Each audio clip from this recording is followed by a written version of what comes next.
Bem-vindos, bem-vindas.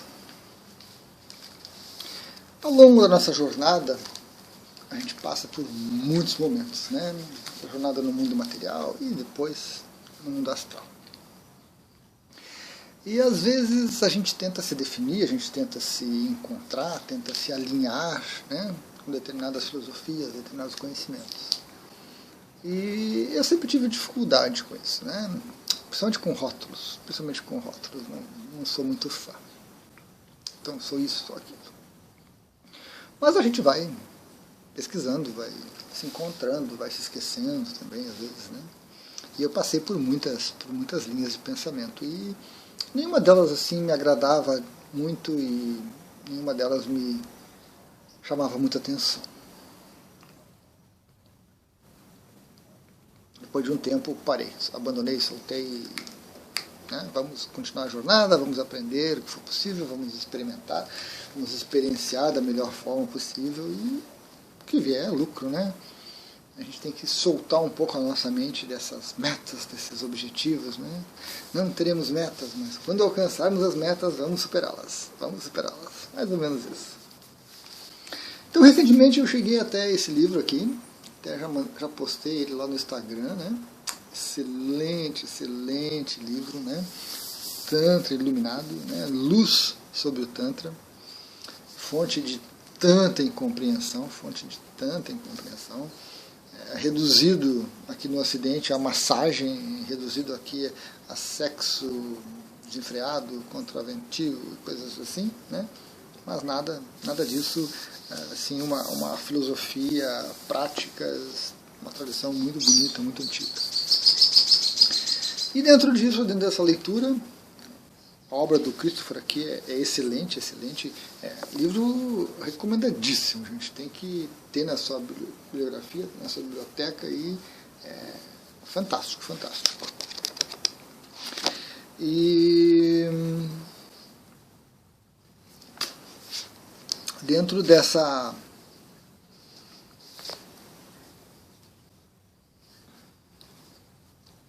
toda essa filosofia, de muitos ensinamentos, de muitos reencontros, né, de coisas que eu pensava, de coisas que eu acreditava, de ideias que eu tinha da realidade, se encaixa muito.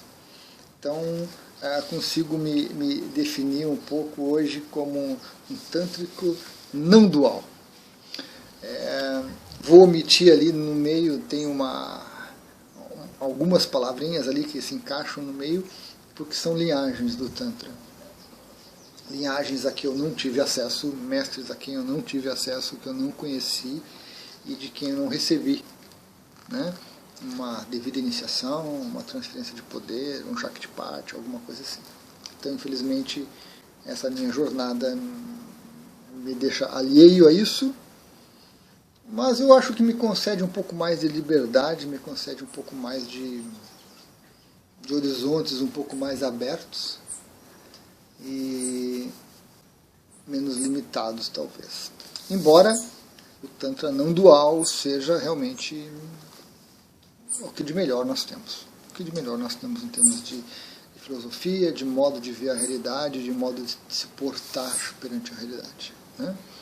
Tanto que algumas linhagens do Tantra são consideradas duais, e elas são consideradas a porta de entrada, o começo, para que depois você se trabalhe, você se desenvolva, até você chegar no não dual. E dentro de tantas e tantos insights, informações, né, um aspecto aqui me chamou muito a atenção. Nós temos o Abhinavagupta, que é assim um ponto de inflexão em todo esse conhecimento. Ele aglutinou, ele estudou, ele recebeu iniciações, transmissões de poder, insights de uma variedade de linhagens do Tantra, e também teve um papel fundamental em produzir material. Inclusive o Tantra Loka é uma das suas obras mais conhecidas, mais fantásticas, eu não tive acesso ainda. E ele realmente foi assim um ser realizado, desperto, que prestou um serviço inestimável para toda a humanidade, né? condensando, organizando, estruturando, embasando todo esse conhecimento. Muito importante. E ele esteve envolvido desde o nascimento dele. Os pais eram praticantes do Tantra, idealizaram lá, participaram ali. O nascimento dele foi planejado e tudo, sob muitos eventos auspiciosos, e ele, desde cedo, se envolveu com isso, com estudo e com essa prática de muitas técnicas do Tantra. E aqui numa determinada página, ele coloca, eu marquei aqui,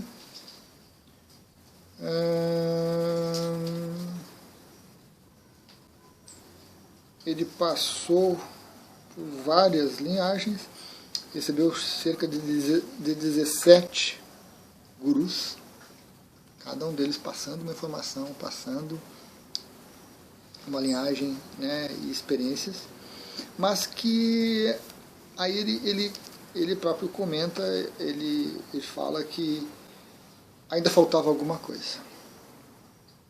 E comentam sobre algumas obras, alguns trabalhos dele naquela época, onde ainda ele era um pouco imaturo, ainda faltava um certo traquejo em todo o conhecimento que ele já havia adquirido, né?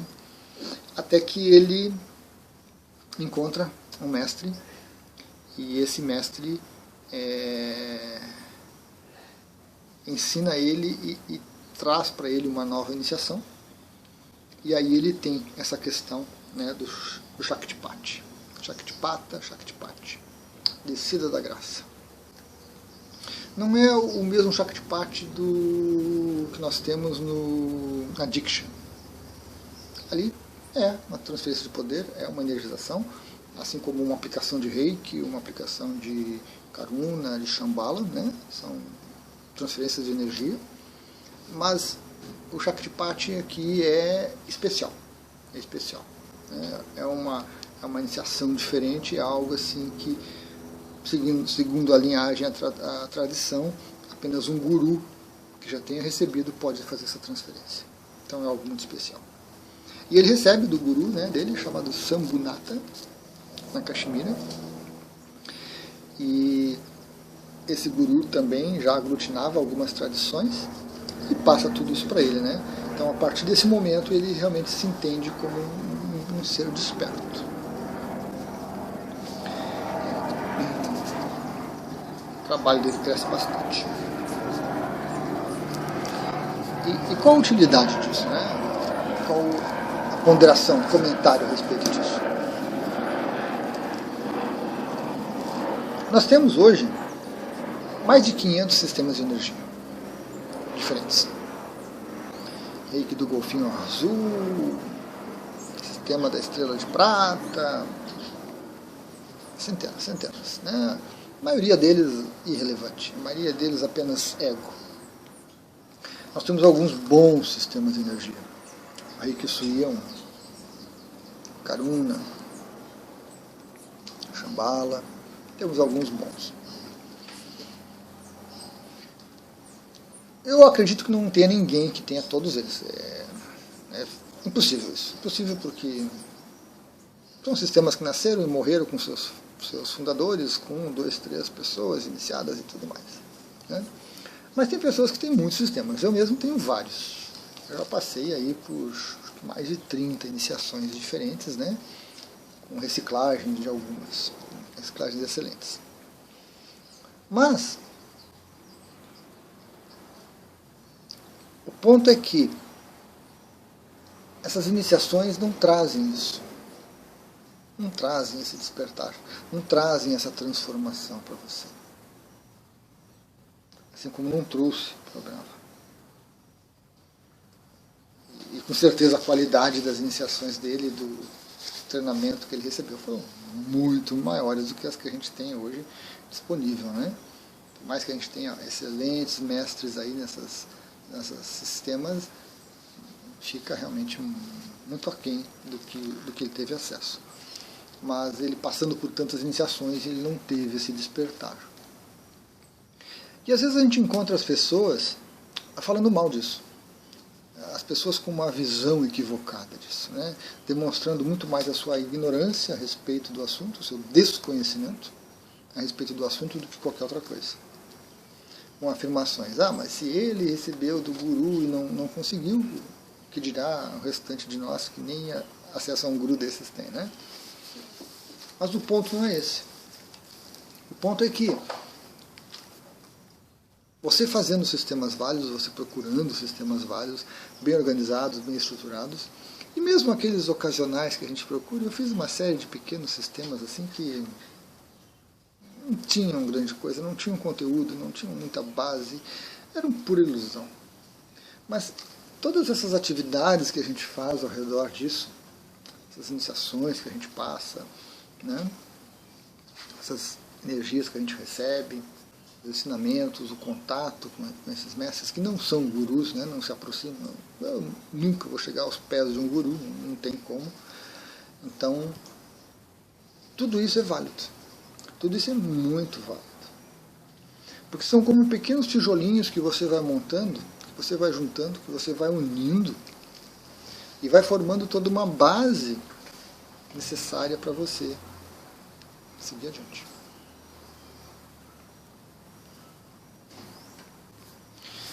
Porque a gente cai nessas ideias. Não serve para nada, não funciona, não senti, não percebi, não foi útil, não uso. É tudo história, charlatanismo, não é ciência. Aí a gente vê um monte de argumentos e a gente muitas vezes se deixa. Né? A nossa mente se deixa levar por esses argumentos vazios, frios, inúteis, e a gente abandona práticas, a gente desiste de cursos, de iniciações, a gente abandona uma ideia que a gente tinha, um ideal que a gente tinha, ou até às vezes até uma ilusão que a gente tinha, porque não vai dar em nada, eu fiz e continua igual, né? Eu tomo ayahuasca há 10 anos e continua a mesma coisa, tenho os mesmos problemas, os mesmos vícios, e não me curei e não resolvi. Né? Porque tudo isso, dentro dessa construção, né, desse processo onde você vai juntando os tijolinhos, vai montando a sua base, vai cimentando uma base, vai trabalhando um chakra básico ali, né, bem estabelecido nesse mundo, né, vai trabalhando um frontal sem ilusões excessivas, sem ideais muito grandiosos, tudo isso vai contribuindo para o seu crescimento.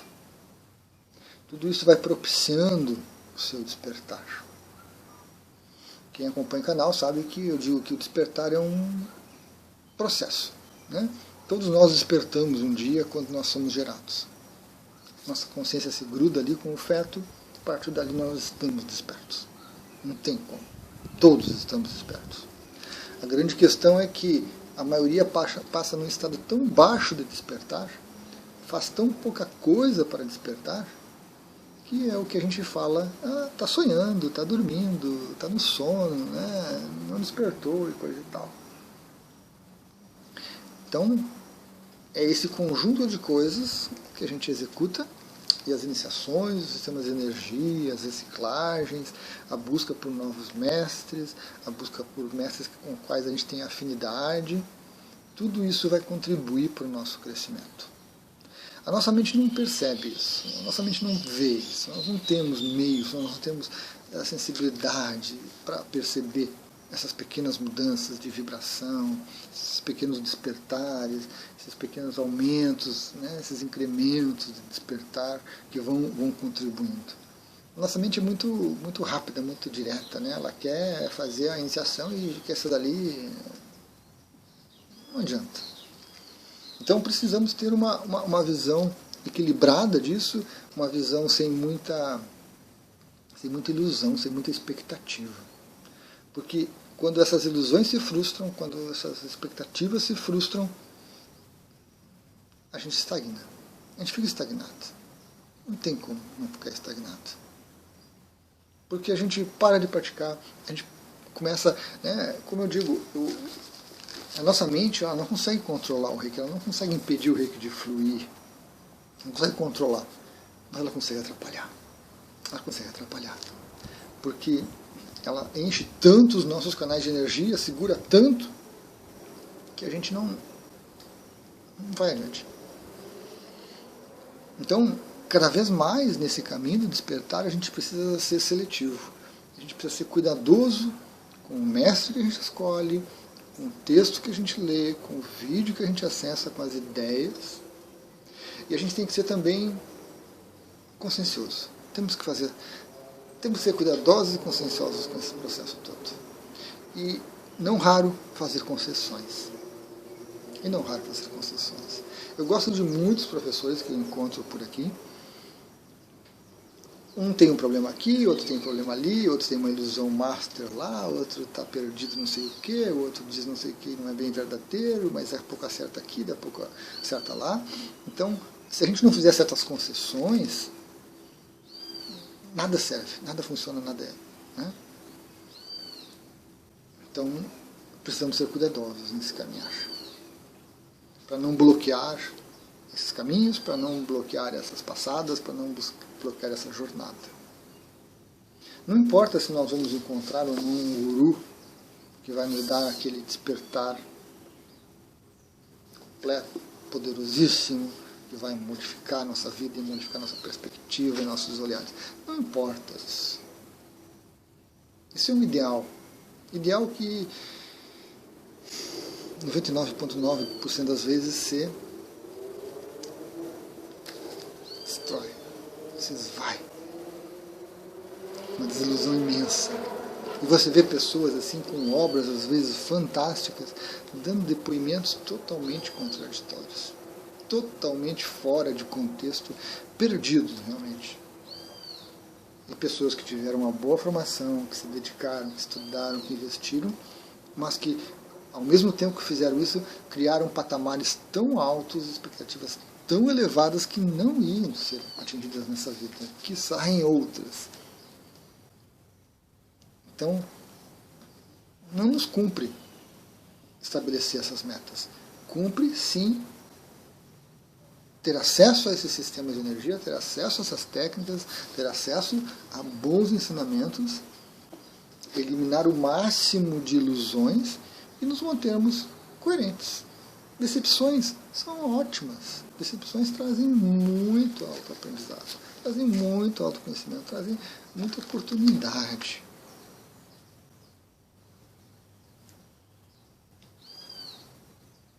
E não podemos esperar que alguém venha dizer isso pra gente. Tá bom, tô falando agora. Mas é algo que a gente precisa cultivar dentro de nós. Manter essa coerência. Manter essa mente sob controle.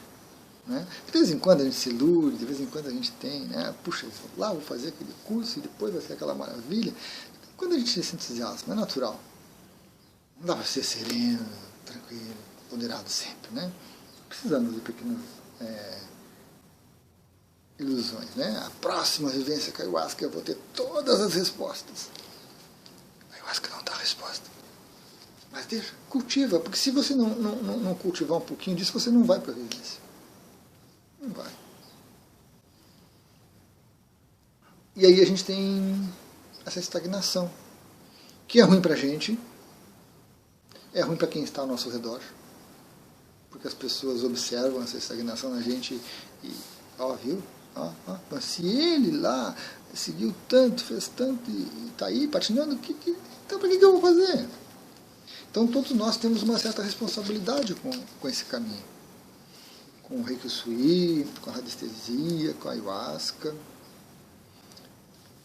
Nós temos aí que ter um respeito com essas técnicas, com essas práticas. Temos que nos portar adequadamente. Para que a gente evite as ilusões. Para que a gente evite a decepção que nos afasta. Esses tempos eu escutei uma reportagem de uma reikiana, mestre em reiki, que tinha feito um trabalho muito interessante, muito bonito, e que estava lá dando um depoimento contrário ao reiki. E o mais interessante de tudo era a própria contradição da pessoa. Ela dando exemplo de coisas que ela fez, fantásticas e bonitas, que eram reiki realmente, e ela dizendo que desistiu do reiki porque as ilusões que a mente criou não aconteceram. Mas as coisas boas que foram feitas e que ela propiciou para tanta gente ela parecia simplesmente não considerar, parecia achar que era irrelevante e inútil, né? Porque ela estava presa naquela ilusão. Eu estive preso em ilusão.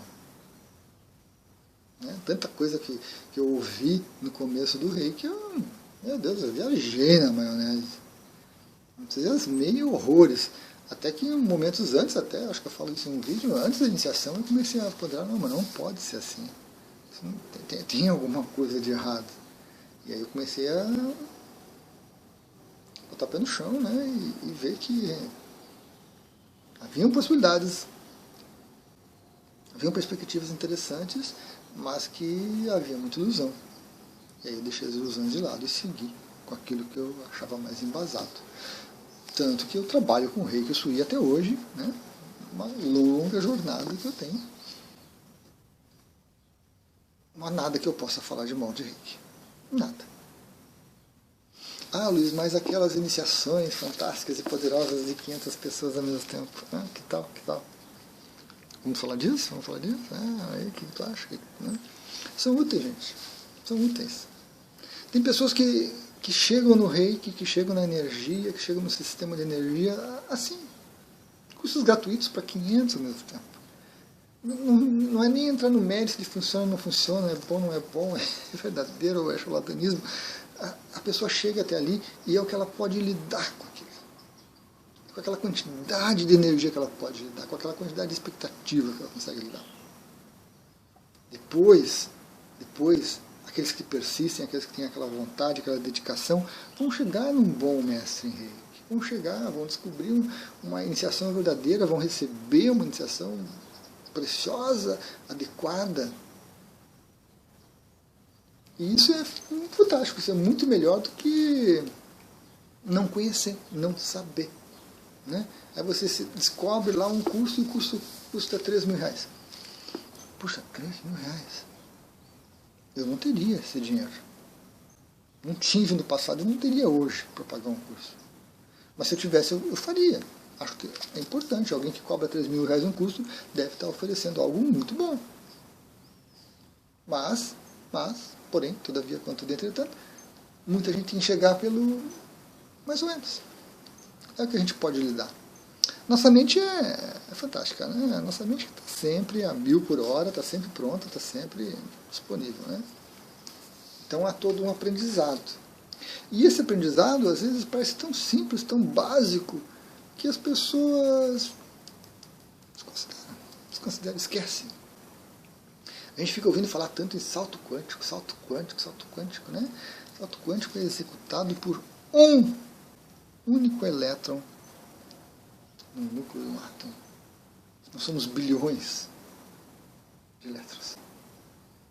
Não existe salto quântico para a gente.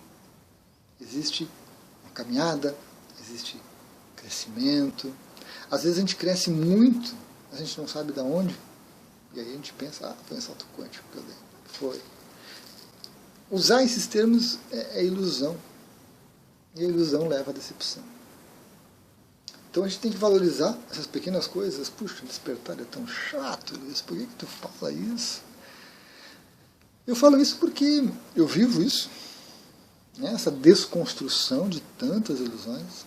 E desconstruir não é destruir, importante. E ao mesmo tempo um valorizar de coisas tão pequenas. Porque a realidade é feita de coisas muito pequenas. Do dia a dia. Não é só daquele momento na ayahuasca em que você acessa as altas esferas celestiais. Não. Mas se a gente não valorizar isso, se a gente às vezes não defender isso contra essas agressões externas, a gente se perde. A gente perde tempo, a gente fica estagnado. Isso é muito ruim. Isso é muito ruim de ver em você e ver nos outros. Talvez seja até pior ver nos outros, né? Então, junto com a persistência, junto com esse olhar adequado, com essas concessões, junto com essa seletividade nas fontes, a gente tem que aprender a lidar com isso tudo. E valorizar, né? E valorizar. Porque Um pouco de orgulho é gostoso, é bom, né? Por tudo que a gente fez, né? Eu olho para a minha trajetória e vejo o ponto que eu cheguei hoje, eu vejo um crescimento fantástico em mim. Talvez não chegue a 10% da ilusão que eu tinha, mas é um crescimento. E aí, o que eu prefiro? Ficar triste, infeliz, chorando, mimimi pelos 90 que eu não atingi, que era uma ilusão pura, ou valorizar esses 10%, talvez menos, mas estando consciente, estando lúcido que dentro do meu potencial, dentro das minhas capacidades, dentro daquilo que eu poderia, foi ótimo, foi fantástico. São escolhas, né? Pequenas escolhas que a gente precisa fazer. Gratidão.